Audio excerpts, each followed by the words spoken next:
just love the sound of her fingers on the string. You hear the tone in that. This sound through the 80s was what I tried to get. Do you feel like you got it? Yeah, I did get it. It's the first intentional fuzz recording as far as an effect, as far as like fuzz being something that serves the song. Yeah. This is the first time. What's cool about this group of people is that we really are spanning like the history of the instrument. You know what I mean? Absolutely. Like, Welcome back to Dead Wax. what we have done here is we have each compiled a list of 5 of our favorite tones. This is not ordered, that these are not necessarily the best tones of all time. These are 5 of our favorite tones, all mixed up, all put together. Here we go. I'm really excited to take a listen. We're gonna start with Ryan. Number 5, Gold Coast Sinkin'.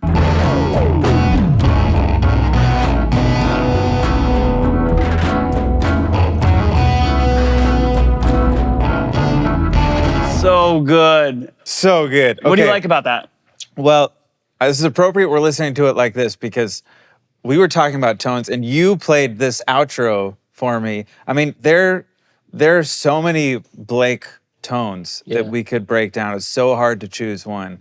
But oh my God, just first of all, there's like 2 or 3 different amazing tones happening in there. What is, anytime I need to know what is creating a sound that I'm hearing, I always call Mason. So I'm glad that you're here for this. This is Mason Stoops. He's a session guitarist. He's played with artists such as Jackson Browne, Marcus Mumford, James Taylor, and many more. That first tone, what do we have going on here? There's some Kalamazoos happening. Might be, yeah. I mean, probably. I think. Okay, that kind of sounds like that stereo effect where you have a Kalamazoo on one side and a non-tremolo amp on another side. Trem, which is short for tremolo, is a sound effect that raises and lowers volume. So here's the sound of a clean guitar. Now I'll create that tremolo sound manually with a volume knob. Here you can hear trem from a pedal. You can also have trem on an amp. Some amps come with tremolo.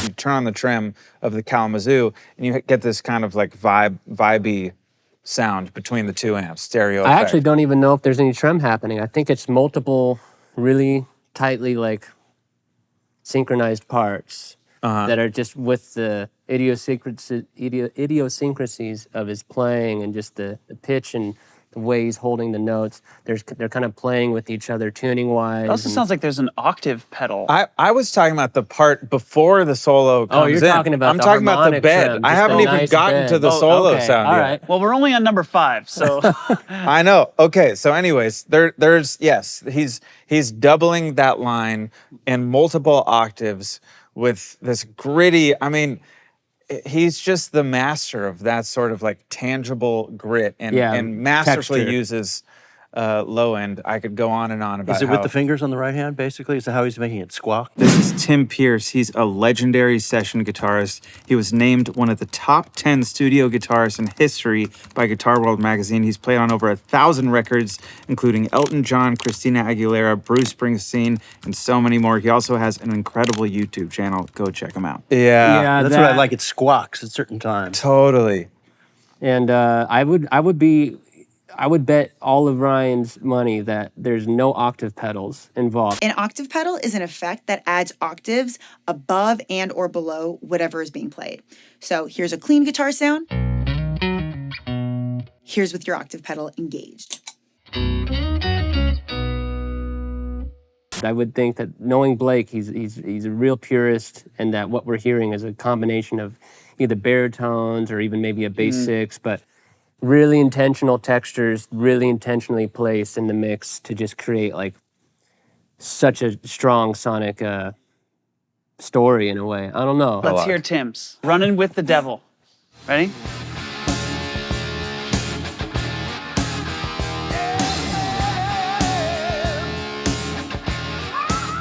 Okay, this is essentially before Van Halen became a produced band. This is like a live record.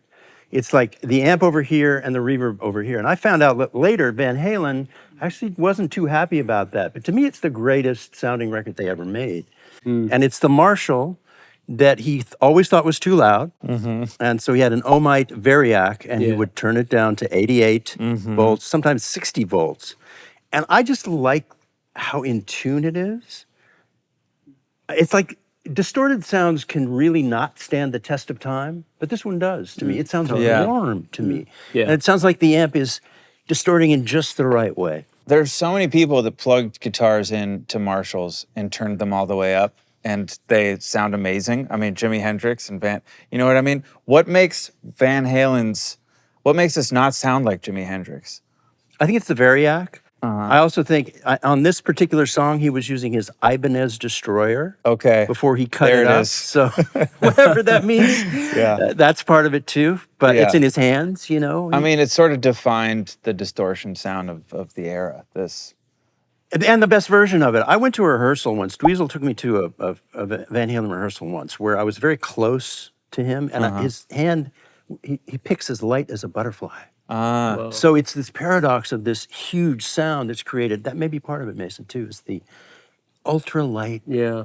picking. Light strings, you think? I think so, too. Yeah. Yeah, Definitely. you would Yeah. think. Definitely. Okay, Jack, I'm gonna put you on the spot here. Jack, you are not, guitar is not your first instrument. I'm not a guitar You player. are, but you do play guitar, and you get great guitar sounds on all your recordings, and you have great taste in guitar tones. So I don't want to let you off the hook here feeling like the other, because I would weight your choices and your opinion here equally for what it's worth. Thank you, For Ryan. what I it's worth. appreciate that. Let's listen to your first pick here. I chose one that is just a classic for me that I love so much. It's White Stripes, Blue Orchid.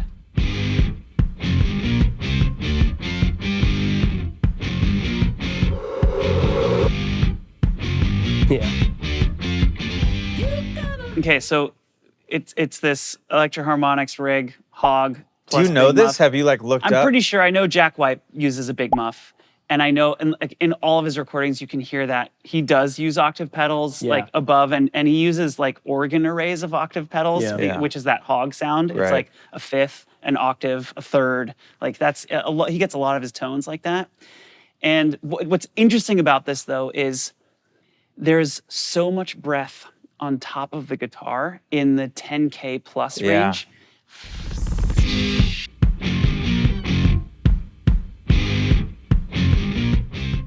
It's got this lovely, pillowy top end on the tone. I, for the life of me, couldn't figure out how they It's got not that. a harsh distortion. No, it's mellow. So I think the tone is turned down on the muff. But man, that top end feels so good. And I think it's got to be a preamp thing that they're doing because it's just so Any nice. thoughts about this sound to you guys? I researched because Icky Thump was on my original list. Okay. So good. yes, there was the Hog era and the Hog era. So I think you're right on about that. Yeah. The thing about his tones is there's nothing to compete with them. So Right. You can hear They can all take that up the whole because track. There's just 3 things on the record, or 2 things. Cool. Mason, Yeah. this is Mason's pick. Marty Robbins, Don't Worry. Oh, we're gonna start with this one. Let's take a listen. Don't worry about me.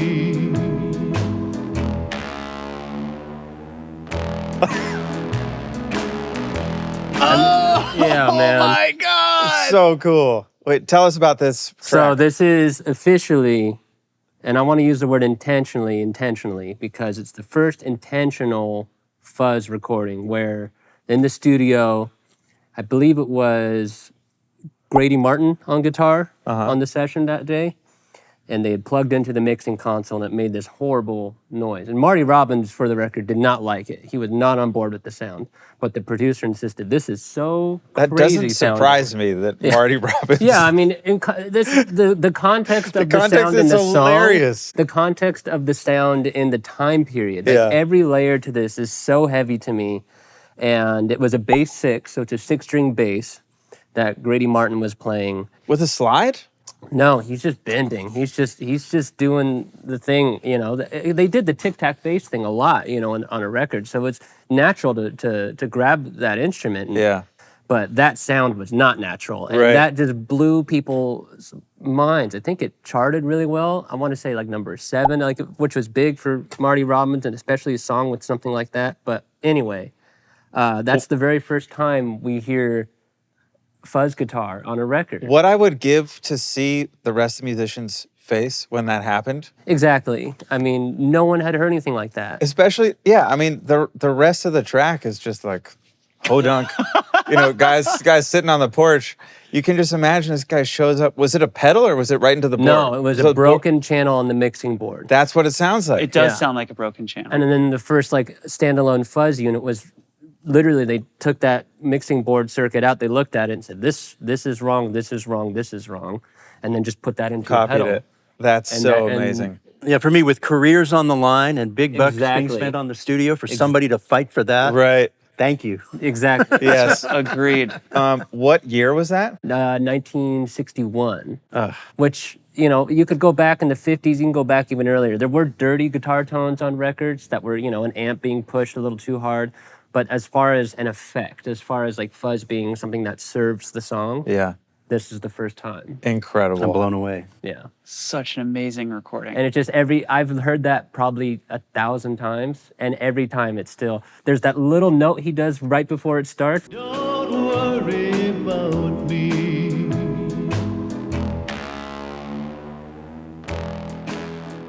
And it's a push too. Yeah. So it really It's like, throws wait a you off. second. Yeah. I've lost like hours of my life, like repeating, just like listening to this on repeat, and there's not a pedal you can buy. No. It's a, That would be so hard to replicate. exactly. It's so special. That's a special one. That to me. really is. That's a great one. That's a great one. Okay, this is my next pick. This is a song that I feel like we take for granted for how great this tone is and for how great this player is. In researching and trying to come up with this list, I wonder if you guys had this experience. It's hard to separate the tone from the player and what they're playing. Do you know what I mean? Because those two and three things usually are married so closely together. Anyways, this coincides with, this is one of my favorite rhythm and guitar players ever, and just iconic 90s track. This is Wendy Melvoin, Prince's guitar player, playing a Sheryl Crow song. Wait, that's Wendy? Yeah. No way. Yeah. Seriously? Yeah. It is, yeah. Oh man. It sounds simple and there's so much going on there. The way that she's playing like the backbeat and the hammer on, but even just like the space before she starts playing. I love that they left that in. Play the very beginning of that track again. I just love the sound of her fingers on the string. You hear the tone in that. It's like the breath that she Yeah. takes before she starts playing. Totally. And it's just like this amazing combination. I think she was playing a Les Paul Jr. On this song. And it's just like the right amount of like frequency spectrum, the right amount of crunch from the amp, the right amount of clean. The part is just like, the dynamic is perfect. Everything about that intro. I think if anyone else was playing that, it would sound different. So that's one of my favorite tones. That's what I was going to say. If I tried to learn that, even Yeah. after 4 weeks, I wouldn't sound the same. Right. There's so much idiosyncrasy in her lifetime. Up to that point, Yeah. That's coming out. it's totally unique. Yeah. And you can hear the compressor kind of making everything even. Mm-hmm. It sounds a little scooped. I Yeah. would guess maybe it was an AC30. I'm just guessing, you know. But you're right. It's just the right amount of clean. What is Yeah. that lovely slap? I was echo? going to say, I think there's a Right, little bit the of slap. slap. There is. Oh, yeah. You're right. Well, it's a. I don't Yeah. It's such a I don't nice, know what she's using. springy slap, actually. Yeah. And I don't know what it is either, but the backbeats. Yeah. That's like a 40 millisecond delay, Right. somewhere around there. Yeah. It's Anyways, nice. Maybe like great 60. tone. Good choice. Thank you. Are we doing Tim next? Bring it on. Pat Benatar, Oh, this is great. Promises in the Dark. This was out on a limb with this one, but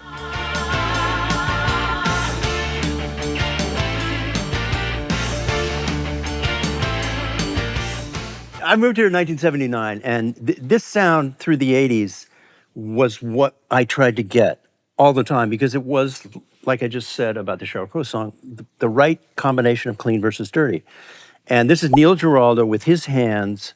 It's a BC Rich Eagle And he's playing through these Marshall combo amps with EVM speakers, which are way too efficient most of the time. But he created this combination of definition, power. It's like sweet on the top end, but it also has all the aggression on the power chords. So I'm very much of the 80s. I realized that when I made this list. And this is 1981.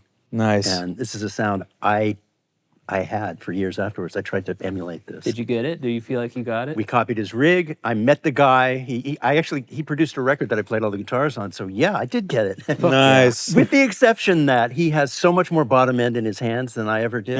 That's the difference. Interesting. What you hear Yeah. is his hands. It's like this. He would admit this. It's a blue collar approach. to Totally. guitar. That reminds me of, when you were playing with Sco Yeah. or Robin Ford. Yeah. You picked up Robin's guitar and you played it and you're like, wait, that's not what it sounds like.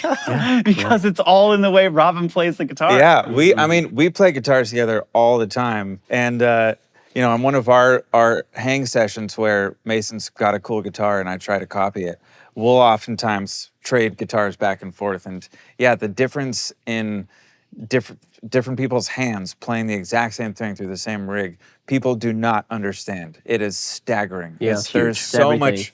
It's everything. There's so much tone in your fingers. I mean, this is something I really thought about as I was putting this list together, because there's so many tones to choose from and so many players to consider, and it seems almost offensive to not include certain people. Brian May came to mind, was just like, what an iconic tone in terms of everything he's recorded. But to I got you covered. the thing is, he will sound like Brian May no matter what song, no matter what rig he's plugged into. Yeah. And there's so many guys like that. Joe Bonamassa told me this Chet Atkins story about how someone said, like, man, Chet, that guitar sounds amazing. And this is Chet Atkins, right? And he puts it on the stand and he goes, yeah? How's it sound now? So good. Yeah. All right, this is Kool-Aid. This is Rye Cooter, Kool-Aid. This is a man, this is Mason pick.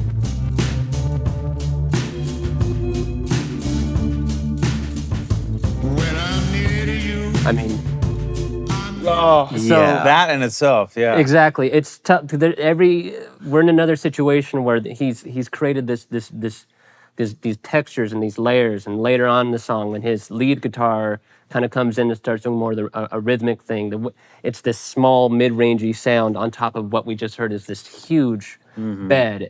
But that bed to me is what's so fascinating, because it's ambient but rhythmic, which is a Yes. hard thing to combine. It has pocket, it has time, and it has groove, but it's strange, and it just immediately just takes you somewhere else. And this is not an early Rise song, and Ry Cooder's a deep well of both guitar tones and guitar playing, and this is like a later, almost just like, I wouldn't say this is even one of his most known albums, but to me, for him to pull this out of his pocket, like this Yeah. many albums into his career, and have it just be, Create that sound.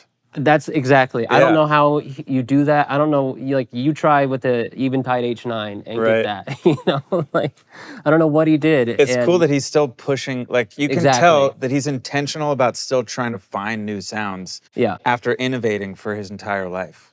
So it was a long list of Rise stuff to pick from, but that song I come back to a lot. I want to know what the reverb is. Is it the chamber at the studio? That's the first thing I think of. Yeah. Maybe it's the chamber at the studio. That's what I'm freaking Right. out about. It's, Right. It could be. There's like Ghostly. a reverse reverb thing happening too. Jack, your pick is next. This is Fox Warren, Fall Into a Dream. Okay. I love this band. This is Andy Schauf's band before he kind of went solo. They only made one record. They're called Fox Warren. Every time this guitar tone happens, it's just I sink. I'm in hot lava. I love this.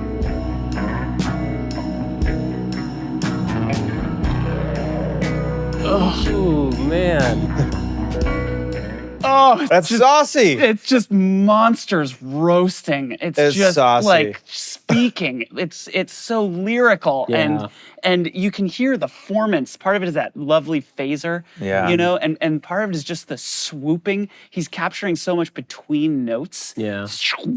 Like it just feels vocal, and I love it. I can hear the formants. There's so much restraint in it too. Like the part plus that sound, like it's like this quiet intensity where it's such a simple part, but it's so effective. Yeah. Holy cow. I really struggled to not put an Andy Schauf song on this list because he is great at capturing cool sounds. I've never heard that though, and that was wild. Are those flat wounds? Gotta be. Yeah. I mean, right? It feels like it. And yeah, Fox Warren, if you like Andy Schauf, Fox Warren is the first moment where he was doing that thing. Cool. And then he went Andy Schauf, but this Fox Warren record is hot. Okay, Mason mentioned him earlier. I did include him on my list just because I am so inspired by people that mess with their instruments and their gear to create their sound. Like Fry Cooter pioneered this, but Brian May also built a guitar with his dad, and I feel like his sound, I know a lot of it's in his fingers, but he has such a unique brand of distortion and soloing that I feel like tonally I'm just inspired every time I hear this, and you'll all know this solo. We can all sing it, but I felt like I had to put it on here.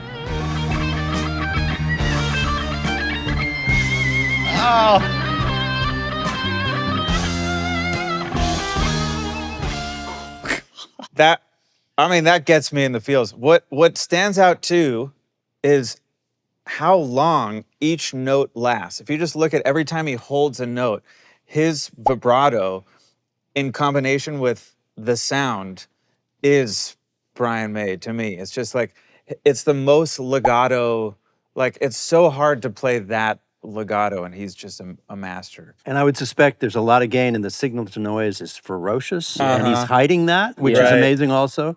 It's also the sound you get, this would be a cheap way to do it, just cock your wah-wah pedal in the middle. But Right. it's the best version of that. It's not that, but Totally. it's that filter, and to choose that and go, this is Exactly. the stand Yes. I'm going to take. I Yeah, can't imagine. I feel like I know some producers who would spend a lot of time trying to figure out how to undo that sound. In the studio, they'd be like, something's Exactly. wrong with the guitar. We got to Yeah. fix that. It Something's sounds out of thin. phase. Yeah. It's Or you- thin and quacky. Right. But not only did they keep it, it was like intentional and just what's a more memorable solo? Like, Yeah. Okay, we can move on. What's next, Jack? Tim, Josie.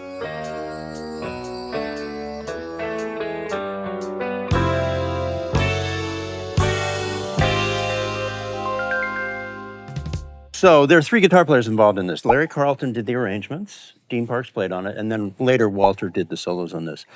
Now, I'm cheating a little bit with the concept because this is not so much about the tone, it's about doing something that nothing like this was ever done prior and nothing like this was ever done afterwards.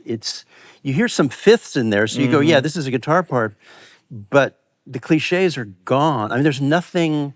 I would suspect it's like a 335 on the bridge pickup through a small Fender amp, yeah. doubled. Yeah. But to me, it's just like one of the most historic moments in music.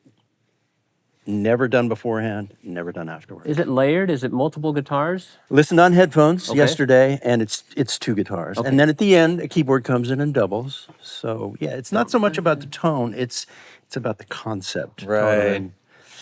Yeah, it's the whole like guitars playing an arrangement. You know Yeah, what I feel mean? like they're messing with us. Right. Basically, and that's what I love about it so much. So Yeah, that's why I chose it. love it. Epic. What's next, Mako? Shangri-La. Our Shangri-La, from the album Shangri-La, written by Mark Knopfler, but not played. The solo that we're about to hear is not Mark Knopfler playing. So there's a fun twist. Okay, I can't wait to find out who it is. This last one here,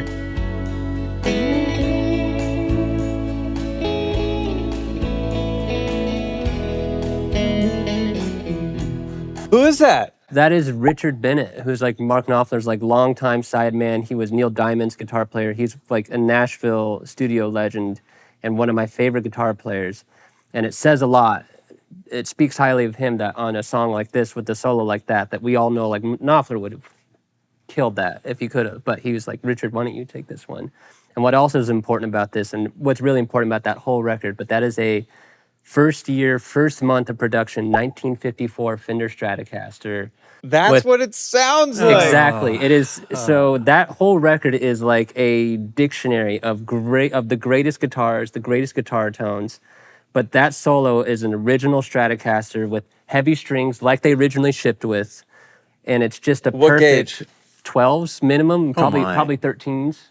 But It reminds me of, is it Hubert Sumlin? Is that no? Who's the guy with the gold guitar? you're thinking of Eldon Shamblin. Eldon Shamblin. Yes. Also one of my heroes, and I also thought about putting him on the list. But That reminds me of his sound. to And me, it's the same. It's yeah. I mean, it's a very pure. This is a Stratocaster plugged into a Fender amplifier, and it's been done a million times before, and thank God it's gonna be done a million times again. But that solo to me, like that solo made me like want to play guitar differently when I heard it. Like it changed me as a guitar player, and that tone is just, even when we were just listening to it now, it just melts Kind me of makes every you time. cry. And what's cool about that is, we're kind of more used to hearing those guitars recorded as though they were back then. You don't oftentimes Exactly. get to hear a first year Strat That's a great point. plugged into a great amp, recorded so beautifully in such high fidelity. right. Like Yeah. it really captures like the roundness of it and the sheen. And there's a snap to the top end. Yeah. But it's not annoying. It's beautiful. It's Yeah. beautiful. Yeah. What pickup do you think? Middle pickup. That's what I was gonna say. It sounds middle pickup. Yeah. And the last thing that's cool about that record is they have liner notes of every guitar they used on every song. So you could see which my. song has a 58 Les Paul, which song has the Stratocaster. That's so cool. So as a guitar player, I'm very lucky. Basically 90% of what I do is just rip off Shangri-La. I love that. Yeah, that was tough to narrow it down, but that solo by Richard Bennett is special to me. Jack, Unknown Mortal Orchestra, Your Life One Night. I can think of very few people whose tones and sense of timbre is as inspiring to me as Unknown Mortal Orchestra. Let's hear it.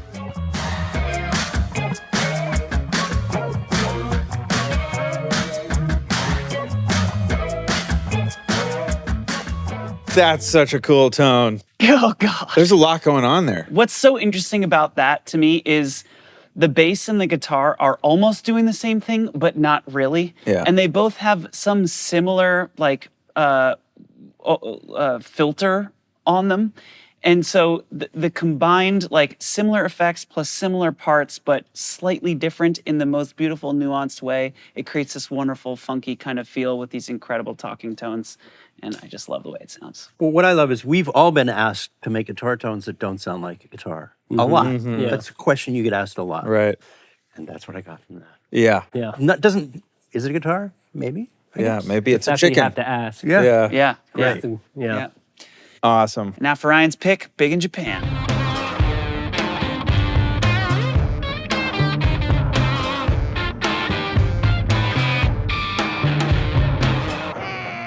Oh. There's two insane tones happening there on this song. There's the distorted guitar on the left, which has like so little high end, and then that solo tone, which is so gnarly and nasty, and I have no idea, gear wise what's going on, but it's friggin' cool. Okay, this is Tim's pick. This is the Smiths. How Soon Is Now? Yeah.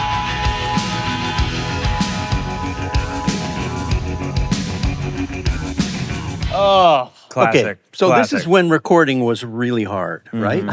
Analog recording. So they triggered that with the drummer gate. It was recorded with a jazz chorus amp and a DI. Then they took the DI and put it through 3 or 4 Fender Twins. Yeah. And so they created the tremolo with gating, basically based off of a cowbell. No and then way. Wow. yeah, so and it's funny when you listen to interviews, Johnny Marr takes credit for some things, the producer John Porter takes credit for some things. We'll leave that for them to decide, right? But the thing that I realized is when that Doppler effect, that slide thing happens, it's one of my favorite moments I've ever heard. And I realized when I checked it out, it's actually what it creates, because the bass is going, the chords are going F sharp, A to B. And what's up above, it's custom tuned through, I guess it's a Tele through a Dynacomp through a Fender Tweed. But it's a dyad. A dyad is a two-note chord. There's a dyad that's C and E. There's a dyad, it's D and B. There's a dyad, it's B flat. and D. The chords are F sharp diminished, A major 9, and then B6. Can you play that for us? Well, I can try. Let me just see if I can get it right here. So we have F sharp, and then it drops here. And Ah. So you're talking about the bass in combination with that. Wow. yeah. And that's why I love it so much. So the first chord, Wow. I mean, what's not to like? That's so cool. What a Gives me part. chills. What a part. This is Mason's pick. This is The Maker by Willie Nelson, written by Daniel Lanois, played by Daniel Lanois.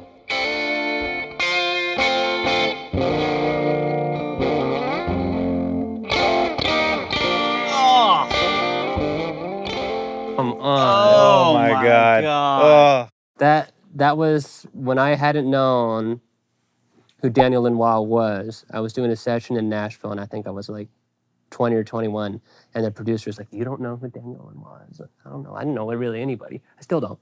But he's like, "You got to hear this," and that's what he played me. And I think I went like through like 3 different walls. It just blasted me. Oh, my Especially when God. in contrast with how huge the mix is when it comes into full Yeah. song. It was so intentional in that way to make this small guitar part that's it's almost broken sounding, Yeah. and it's just so much character, and it just sounds like it's about to fall apart, and it's so emotional. I don't know, that's another one that I've listened to 1,000 times. Me and Dylan Day have gone back and forth about what guitar he was using. It might be an old Telly, it might have been like a Les Paul Junior or Special, What amp? probably a Tweed Deluxe with a Vox Celestion. It's just Blues, breaking dude. up in the Yeah. coolest way. I mean, it feels like there's a couple layers of gain that's happening. Like when you can hear him just masterfully controlling the dynamics of what Yeah. he's playing. And when he's playing quiet, it's kind of clean. And then you hear the amp break up a little more. And then when he really digs in,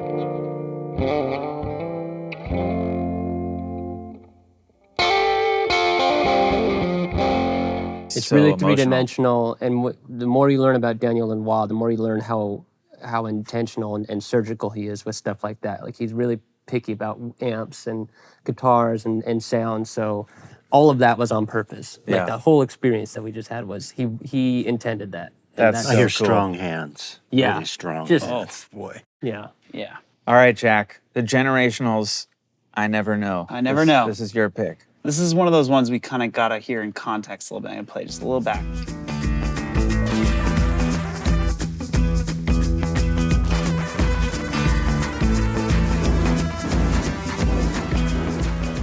What I love about that is their choice to set the gate such that it triggers and untriggers that quickly. Yeah. And they leave it in. Most people would be like, okay, let's stop the sound here and let's let the gate kick in and then it'll be silent.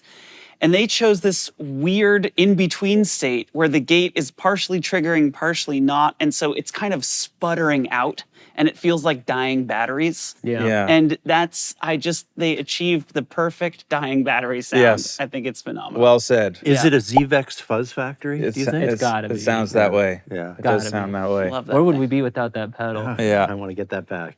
I have one. I want to start using it again. Okay, Someone Mason. took mine too. Mason got his Rycooter pick. This is my Rycooter pick, just because it blew my mind. This is kind of my introduction to Ry, which I found kind of late. Like I was probably a freshman or sophomore in college, and I got this record, and this is the first track on the record, and I had just never heard a guitar sound like this before, and it just blew my mind.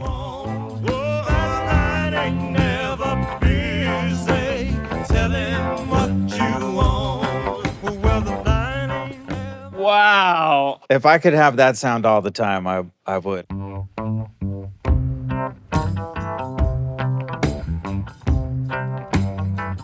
I love it so much. Can you break down what is happening there for Why me, me? please? You don't Be- think Tim could break it down? It's not, Tim's a nice guy. Well, I can guess. We'll let you do it, but I just hear pocket. Yeah. That's Oh the my guy that gets God. hired. Exactly. Because of his And I pocket. love Yeah. the guitar is so much louder than the vocals.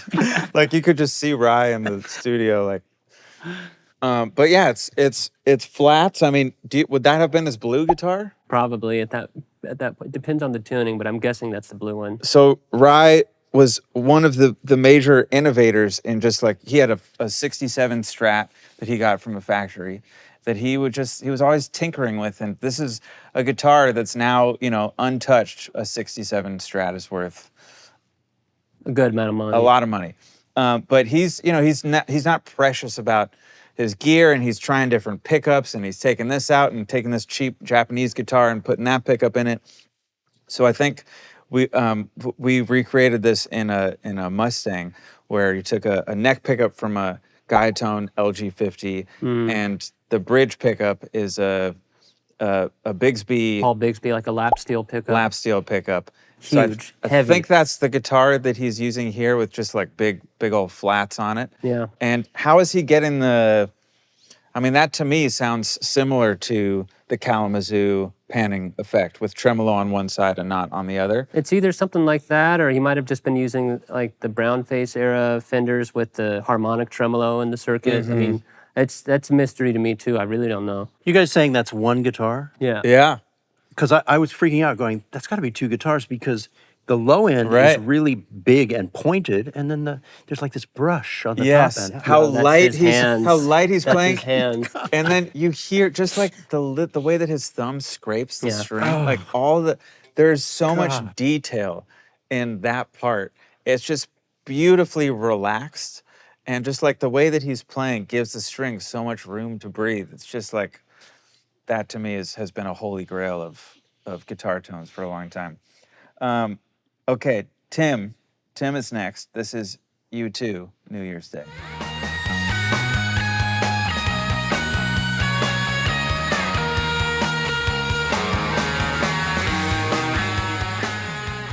So good. I always love playing solos on one string. Okay, so first, that's the thing I really love about the first part of the solo. It's on one string. They're tuned down to A flat. It's A flat minor, and he's going for ninths and fourths, you know, keeping it unresolved. And then there's this point where he does the three open strings. Down, bow, bow. Yeah. Right. And so this is early U2 before they got slick, right? But I was thinking, this reminds me of Dick Dale and Miserlou.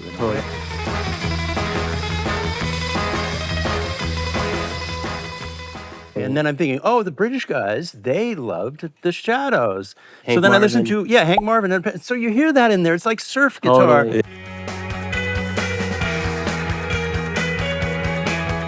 And then lastly, I was researching it and I saw this video of them on stage, and the Edge is sitting at the piano, flawlessly playing the piano part. The guitar is so low on the strap that it's sitting like this. He plays the solo perfectly. He sings backgrounds. Then he walks up. It's so amazing how he does everything live. you I know? love that. So yeah. And you got his iconic delay, the Edge delay in there. Yeah. Which is really, once again, like if we're talking about context, like at that point in time, no one had done that. Right. You know, it's just such an iconic sound that's easy to take for granted. Yeah. But it's amazing. Well, it led to most of the parts I played for 30 years on records. Exactly.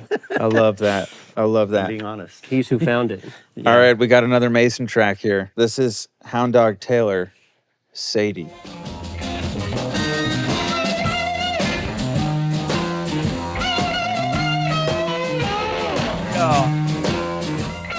All right. So what we have happening here that's really unique to take to account for is it's a trio. This is Hound Dog Taylor and the House Rockers, and it's a drummer and it's two guitar players, and the second guitar player or Hound Dog, they would take turns just tuning their guitar down an octave sometimes. So it Their wasn't whole guitar? yeah. Or just one, like there was no rules. There was Yeah. they didn't have a bass. It was just like whatever. So we're hearing one really simple line throughout the song, somebody playing it up high. And then Hound Dog Taylor has the driest, most broken sounding amp with the heaviest tremolo you've ever heard. And he's tuned down low. And so the space the way they're all playing with each other and the way that space is playing with itself, especially in that solo, because anytime he stops playing, there's just this air. Yeah. There's no reverb on Yeah. the vocal. There's no reverb on the guitars. It's as dry of a recording as you can get, and it just hits so hard. And That kick drum too. yeah, Kick drum so, is huge sounding. Love that. so The anyway, no bass leaves room for all that. exactly. There's no. We're hearing just the sloppiest, but the most tight at the same time. It's just another paradox of a recording that kills me. I just love it. Those are the most beautifully broken amps Exactly. I've ever heard. And the other thing that I think is special about Hound Dog Taylor is other than him having 6 fingers on his hand, is that he could have recorded this same song with probably any guitar and any amp, and it would have sounded this cool. Yeah. And that's anyway, yeah. There's so much emotion in his playing. Yeah. So good. Totally different vibe Yeah. now. What's cool about this group of people is that we really are spanning like the history of the instrument. You know what I mean? Absolutely. Like Yeah. we're going Yeah. all the way back Yeah. to the first fuzz stuff up through, like some 60s and 70s, 80s, 90s, Sheryl Crow and shit. Yeah. And then like the more modern stuff, it's kind of a cool way to compile a list. It's so varied. Yeah. Nothing is similar to anything else. Totally. That's crazy. Totally. This is Johnny Greenwood, Subterranean Homesick Alien. Yep. This tone kills me.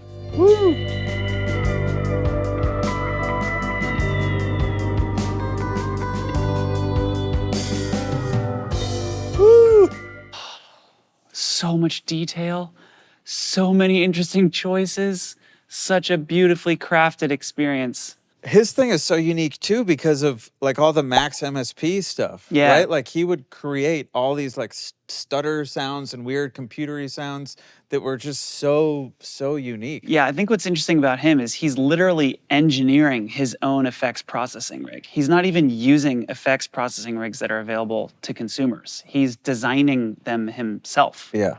And this is this 90s Radiohead or is this early 2000s? This is OK Computer, which is what, 96, 97, something like that? I tried to find this for this show, and I couldn't find it. I couldn't remember where that sound was, and you found it. So many great. Isn't he using a whammy? Whammy or whammy pedal is a pitch shifting effects pedal made by Digitech. It allows you to bend pitch with your foot. gotta be Part of it, right? But it's just the beautiful glitch that happens. It's Yeah. so musical. Yeah. And all the swoopy sounds and how it's glued to what the bass is doing. Yeah. And It's so Tried to find orchestrated. this. yeah. It's, yeah. That's a great pick. That Beautiful. song and the Hound Dog Taylor song couldn't be further from each Yeah. other. Yeah. And I am equally baffled by how to replicate either. I couldn't do it. Yeah. Guys, this was such a fun exercise. Thank you so much for doing this. Thank you. Such a treat and such a fun way to compile like a best of list. I feel like I got to know each of you guys and your tastes a little better too. So much fun. Thank you so much for watching. This was another episode of Dead Wax. If you got suggestions for things that we should do next time or songs that we should listen to, let us know in the comments below. We will see you next week.